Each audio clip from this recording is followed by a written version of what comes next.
Ever since I saw an assortment of games at a cousin's house, I knew video games were for me. For better or worse. I made some top 10 lists in the past, but never for my top favorite games. Well, it's time to remedy that and to get it out of my system, as I go over 10 games that resonated with me the most. These are games that I have played and not just viewed on Twitch or YouTube. The order list isn't very important, except for the top 3. I'm not saying these are all 10 out of 10 games, they're simply the ones that shaped my preferences. And before we begin, here are some honorable mentions.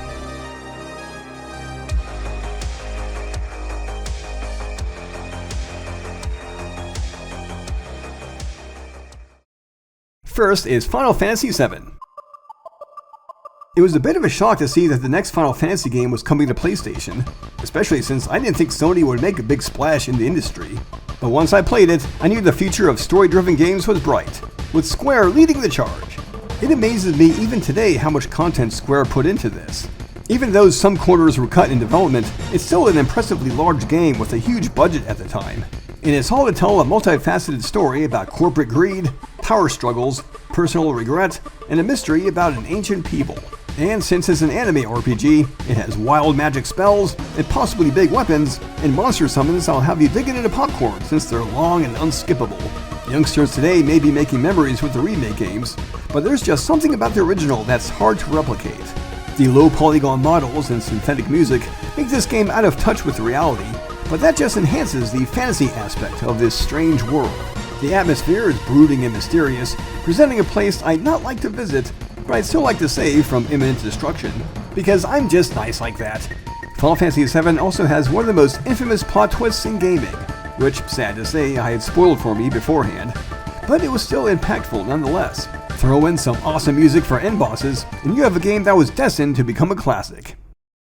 If I could choose only one Mario game, it'd be Super Mario Galaxy. After the disappointing Sunshine, Galaxy hit all the right buttons for me. It doesn't present little open worlds to explore, but it does make Mario even more of a daredevil than ever before, long jumping over deep chasms, soaring to dizzying heights, and defying gravity by literally walking on walls. You're rescuing the princess, of course, but you're also stopping Bowser from using Rosalina's energy core to create a universe all his own. So Bowser's kind of like Thanos in Endgame. Many stages play like Super Mario 64, but others are more linear, with you flying from one planetoid to the next, encountering a variety of dangers. You'll never get bored from doing the same thing, as there are bonus coins to collect, bubbles to travel in, and bosses with different attack patterns. This is the Switch remaster you're looking at, which might be better than the Wii original, since I'm not pointing at the screen the whole time. I simply use the accelerometer in my Pro Controller to move the cursor, which works well enough. The sequel could technically be better since you can ride Yoshi, but I didn't find the story to be as enchanting, so I'll stick with the original for this list. There are so many good Zelda games, but it's Majora's Mask I most frequently visit. Released only 2 years after Ocarina of Time, this game was quickly made yet very ambitious. We're talking NPCs that stick to personal schedules in real time. And I know that's an overused term these days, but here it's used properly. Our hero, Link, after kicking the ever-living snot out of Ganon, goes on a personal journey, only to get wrapped up in shenanigans over a voodoo mask. He finds himself deformed and stuck in a town that's destined to be destroyed by a falling moon with the face of a crack addict. Defeating the Skull Kid seems to be the only way to prevent this calamity, but of course nothing is ever that simple. Link is like, geez, remember the good old days when a villain would kidnap a princess, and all I had to do was rescue her? But that's what makes this game so special, as it breaks the mold, yet sticks to the familiar. The story is utterly fascinating, especially now that I know that it follows the 4 stages of grief: denial, bargaining, despair, and finally acceptance. The gameplay gimmick this time is masks, 4 of which change your form and grant you new abilities. NPCs can react differently depending on what mask you're wearing, and you can be mistaken for someone else. On top of that, you can, and must, rewind time to live out the same 3 days over and over again. This aspect of the game is controversial, and yes, it can be tedious to wait for time to pass. But it's so damned interesting to follow NPCs as they live out their days. These days we have games like Skyrim, which also have daily NPC patterns, but having this on the N64 is a remarkable achievement. It's also a testament to the 3DS that this little machine can replicate the experience without compromise. It's a Zelda game with a dark heart and many moving parts, which make the hopeful ending feel well deserved. At number 7 is Baldur's Gate 3. Where Bioware dropped the ball, Larian Studios picked it up and made one of the greatest CRPGs of all time. And I'm pretty sure there are CRPG fans out there acting like contrarians, stating that this game is way overrated, and you just can't beat the classics. Well, I guess Sex with a Bear isn't for everyone. Within the Forgotten Realms of D&D, you play as someone who finds themselves in a giant airship piloted by mind flayers, aka squid people. Your brain is infected by a tadpole that will turn you into a mind flayer in a few days' time. But that doesn't mean you have a time limit. As I said before, nothing is ever that simple. Larian Studios has a long history of making CRPGs, but it was their 2 Divinity Original Sin games that you can see a lot of in Baldur's Gate 3. Rather than have real-time with pause, like in classic Baldur's Gate, they stuck with turn-based combat. It can move at a snail's pace, yes, but it allows for easy micromanagement, which is what I prefer. Micromanagement in real life is bad, but in video games, it can be good. Graphics this amazing don't happen in every game in this genre, nor do character animations that are nearly this convincing. And that really helps with getting you attached to your party members, many of whom are facing the same dilemma of having tadpoles in their heads. But they're not just average Joes, as they have problems that you can help out with. Or you can tell them to fuck off. You can choose your favorites and change their job classes with the help of an NPC, or even choose a pre-made character as your maid, taking on their backstory as your own. There are many meaningful choices to make that will shape your story. You can be a divine saint, a ruthless bastard, or somewhere in between. I've only played through this 2 times, and I'll never forget my time in this crazy and wonderful adventure in the Forgotten Realms. Next is Ninja Gaiden Black, or Sigma, whichever. The Game Informer review said the Xbox original was crazy fun, but crazy hard. I wanted to see for myself how hard it was, so I gave it a rent, and yes, it was tough, but I found I can manage. I later bought Ninja Gaiden Black, even though the Xbox wasn't mine, and later Ninja Gaiden Sigma. I even traded in Sigma because I already played it numerous times, only to buy it back again. I'm hopeless, I know. There are quite a few versions of this game, and you can't go wrong with any of them, except perhaps the Xbox original, if only because it's the most bare bones. You play as Ryu Hayabusa, a murder hobo who, rather than sneak around in the night, runs around and chops up anything that moves. After some dudes from an evil empire attack your village and steal a magic thingamajig, you rush to let them know that a ninja is not one to be fucked with. One thing I love about this game is that Ryu is very quick and nimble, but he meets up with enemies who could very well be his match. He's so agile he feels slippery, kind of like Super Meat Boy. He doesn't always do exactly what I want, but at least there's auto-targeting. The game would be impossible without it. Every so often the game cuts me a break with slow and lumbering enemies, but soon enough I'm back to facing fellow ninjas with freaking explosive shurikens. I start off with a single sword, but I soon pick up a bow, staff, nunchucks, and ninja magic. Item management is always important. If I find myself low on health potions, I'll have to consider going back and spending precious money on more, or try my luck by moving forward without. Choosing the second option means having to face bad guys who can cut me up into ribbons, grab me, and nearly tear me in two, and disembowel me with huge arrows. Not everyone is an enemy though, such as this bodacious blonde babe in black leather, who's really good at ramming a hammer into monsters' skulls. In every version after Xbox, you can play as her in a few stages. She's very tank-like, definitely not someone I like to play the whole game as. The game isn't exactly a Metroidvania, but there are labyrinths to go through, and near the end you can return to any previous place. One difference between Black and Sigma is that Sigma trades in some labyrinths for battle gauntlets. I don't miss them. I guess what I'm saying here is that I'm not normally one to seek out hard games, but this is one I can finish. I swear I once beat the PS3 port on hard mode, surprising even myself. Extra hard mode can fuck right off. I just don't have the patience for that. The sequel is a little easier, I think, even on hard, but the story is a bit more nonsensical, so I'll give the nod to the first game.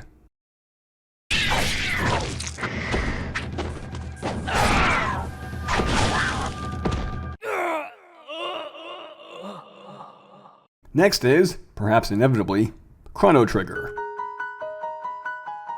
I remember reading a fluff piece in Nintendo Power about this game.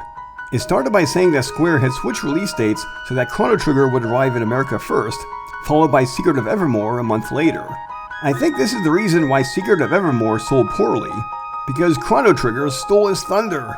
Anyway, yes, this is my only copy of the game. It was either do this or lift someone else's footage. So why did it have to be Chrono Trigger?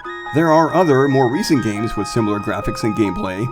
Well, because it's Chrono Trigger that holds up remarkably well, even 30 years after release. It's from the Squaresoft Dream Team of Sakaguchi, Uematsu, and Toriyama, with Sarunori Matsuda as the primary composer. These guys knew what they were doing, picking up an abandoned concept from Secret of Mana and turning it into something unforgettable. You play as Chrono, a boy who finds a new friend at the fair. But then the mad scientist Luca accidentally sends the friend back in time, and it's up to you to bring her back. I'm sure there are plenty of fantasy tales before involving time travel, but this story, with its inventive monsters, quirky characters, and power of friendship, is so damn spellbinding in a way that only an anime can get away with. This is also a JRPG that broke the mold by having turn-based combat that isn't random. Every battle takes place in the location where you encounter the enemies. It may not be very impressive today, but back in 1995, players appreciated how battles were just a tad more realistic, and how some could be avoided. And let's not forget double techs, where party members can combine their talents for extra powerful attacks. It was a novel concept at the time, and it was probably the bane of every programmer who had to make it work in every battle site. With its charming characters, catchy tunes, and innovative gameplay, Chrono Trigger is sure to be talked about for many more decades to come. As for the sort of sequel, Chrono Cross, it's a good game, but I think the guide to JRPGs from Bitmap Books says it best. That fans of the original were put off by their beloved characters being casually murdered off. Truly, this should have been its very own IP, instead of shoehorned into another one. At number 4 is Shin Megami Tensei 4. This came out at around the same time as Fire Emblem Awakening, and while SMT4 was intriguing, my focus was mostly on Fire Emblem. I rediscovered SMT4 years later when the sequel came out. If only I had known what a kick-ass soundtrack it had, with metal guitar and dark synth, I might have gotten this game on day one. You play as a samurai, who doesn't look like a samurai, but just roll with it. You explore the dark ruins of Tokyo, battling demons who actually look like ancient gods and creatures of myth and lore. At first it was disappointing that the enemies were clearly digitized cutouts from art prints, but at least they're animated, especially when dealt a lethal blow. And I suppose 3D models rendered in low resolution wouldn't look as good. The battle system is all about exploiting weaknesses and gaining extra turns. You can also lose turns by using the wrong move, so you can't get complacent. You have party members, but you can't control them. Instead, you rely on demons whom you can negotiate with to join you. It seems that SMT3 gets more love than this one, maybe because it's more accessible, but this one is better designed. The levels look more natural, unlike those in SMT3, which were clearly meant for a first-person view. And in demon negotiations, you're given questionnaires before demands for money and items, which makes the challenge a bit more sensible. The story is nothing to write home about, but it is one of the more intricate ones in the series, as it challenges players' preconceptions about good and evil. The atmosphere may be quirky at times, but there is some dark stuff going on that may not be for the faint of heart.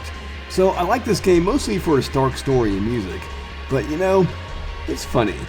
If you were to, say, exchange the succubi with Barbie dolls, the demon dogs with My Little Pony, and the guitar riffs with Katy Perry, but kept the gameplay exactly the same, I might call this the worst damn video game of all time. Just goes to show that gameplay isn't everything. Starting with the final 3 is Persona 5. You know, Ninja Gaiden Sigma has cutscenes that are pretty fun to watch, but the story does not impede the gameplay at all. And then there's Persona 5, which is roughly 40% gameplay and 60% story time. Seriously, even if you leave the dialogue progression on auto, cutscenes can last for hours. If you can't get deeply invested in the story, then there's little point in playing this. Fortunately, the story is pretty damn good, especially if you have a fondness for shonen anime. It's about a group of teens in Tokyo who have discovered a way to change the hearts of corrupt adults. The first such adult is a child-abusing gym teacher, so you know this game's earned its mature rating.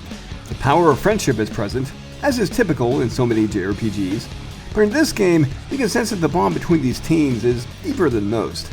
They've all gone through personal hells thanks to shitty adults, as the game likes to call them, and if they didn't have the power of personas, they'd probably end up in counseling groups. or prison. The meat of the game is labyrinth crawling, of course, with a battle system that's similar to SMT4, including demon negotiations. The levels aren't hard to navigate, but battles can wear you down since MP restoring items are fairly rare. I usually go as far as I can in the level, then retreat when my MP is dangerously low. There are also confidants, who are people you build friendship levels with, which in turn give you advantages in battle. Building friendships can be very time-consuming, but they usually have story climaxes that are worth watching. The soundtrack is also pretty damn good. I once heard it was acid jazz, which seems legit. It's full of very catchy tunes that Western RPGs just can't seem to replicate. Overall, the game plays more like a visual novel. And if that's okay with you, I'd say go take the plunge. Considering how Persona 5 has several spin-offs, I'd say millions of players have already. At number 2, we have Final Fantasy VI. It was my brother who had rented the original Final Fantasy back in the day, and wouldn't you know it, we didn't like it. We thought the turn-based combat was very unfair. We were like, so the enemies can swing their weapons and hit us, and there's nothing we can do to prevent it. Well, this game sucks! We were weaned on the likes of Super Mario and Zelda, you see. Years later, a friend recommended I try out Final Fantasy VI, or 3 as it was called on Super Nintendo. I was skeptical, but it wasn't long before I realized this game was quite exceptional. It's probably so high on my list because of nostalgia, but there is no denying the appeal of a game that hits emotional beats despite limited technology. The narrative may be minimal, but the character animations, together with the majestic score, makes the story of Imperial Resistance one for the ages. My only complaint is that there are few too many playable characters, and I prefer free motion rather than gridlocked. The pixel-perfect version is serviceable, especially with your choice of soundtrack, but it doesn't look as good as the Super Nintendo original, what with the lack of proper shading, plus the frame rate gets shoddy at times. And finally, at numero uno, is Dragon Age Origins. What is it about this game that earns it the top spot? Is it the graphics? No, they're subpar even for their time. Is it the music? No, it's just okay. The gameplay then? No, again, it's just okay. It's the world building, the characterization, a medieval dark fantasy trip with crucial choices to make. Exploring the world of Thedas is like seeing Middle-earth through a mirror darkly. You have the standard humans, elves, and dwarves, but they have far from cozy relationships. This is a hard world where life is cheap and racism is rampant. And yet, there are good people worth defending. Some of these people are your party members, although some members are pretty unscrupulous even when you get to know them. You can pick your favorites, and they can reflect your disposition in-game as well as in real life. If you're not careful, you can anger party members so much that they'll leave you or even turn on you. This game mechanic isn't wholly original, but Dragon Age Origins does it very well. You can get to know your fellows through conversations that can last for hours, all with exceptional writing and voice acting. And what's really cool is that you can create an original character complete with one of 6 different origin stories that NPCs can comment on. The battle system is real-time with pause, which isn't my preference, but I find it manageable. Sadly, this trailer footage is just a glimpse of what the game has to offer. But hey, it's not like there aren't a million and one Let's Plays out there. I still have my PlayStation 3 copy, which I can't play anymore. But that's okay. This is one of those games that I play through so many times, there's nothing new for me to see, nothing new to experience. I can occasionally bump into a Dragon Age reference in some YouTube video, and that'll unleash a flood of pleasant memories of this game. If there's ever a remaster or remake, I'll probably get it. Sadly, that doesn't seem to be in the cards. Thank you for watching. As you can tell, I prefer single-player, story-driven adventures, and I tend to have nostalgia goggles on. No matter your preferences, there are many games out there to satisfy them, and if you're lucky, you'll run into a brand new entry for your own top 10.